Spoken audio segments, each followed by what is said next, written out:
Imagine waking up in the dead of night to see an orange glow flickering through your window. For a second, you think it's the sunrise, but then you realize it's fire. Not a campfire, not a controlled burn. Your neighbor's home is going up in flames. And the person responsible? Not some stranger, not some arsonist passing through, but the woman who lived right next door. The very same neighbor who once screamed at me over daylilies in my garden. I told you before about Karen, the kind of neighbor who thinks every blade of grass and flower petal belongs to her. When I dug up a patch of daylilies to make room for vegetables, she acted like I just bulldozed a national park. She shouted, she cursed, she stomped back inside. Everyone laughed it off as another Karen moment.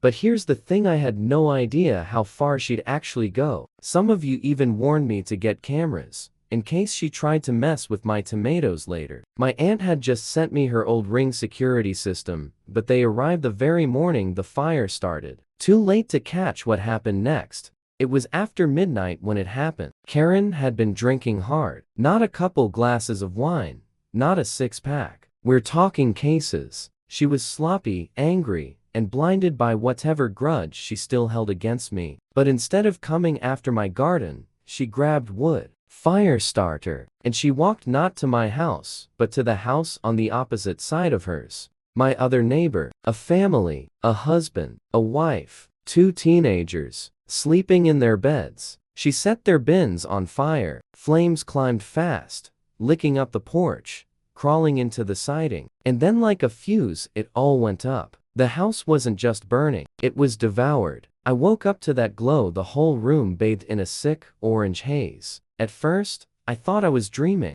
but then the smoke hit my nose. I grabbed my phone and called 911, running outside barefoot with the operator still in my ear. And there in the chaos, Karen stood, drunk, laughing, bragging. She actually confessed right there, yelling that she'd taught me a lesson about the lilies. Except she didn't even torch the right house. She realized too late that she'd set fire to the wrong neighbor's home. The fire trucks roared in. The family got out, thank God. No one was hurt. But the house, it was a skeleton, glowing red against the night sky. Karen's face dropped as reality set in. She wasn't a neighbor with a petty grudge anymore. She was an arsonist, a criminal, a woman who nearly killed 4 people in their sleep because she couldn't handle losing a few daylilies. The police cuffed her, and as they walked her past me, her head hung low. That's when it hit me, this wasn't just another Karen story. This was a brush with something darker, a reminder that entitlement, mixed with rage and alcohol, doesn't just ruin a garden, it can destroy lives. And now, as she faces arson charges, my neighbors are left rebuilding everything they lost because of one woman's drunken obsession. So, the next time someone laughs off an entitled neighbor as just overreacting, remember this. Sometimes their fury doesn't stop at words. Sometimes it burns.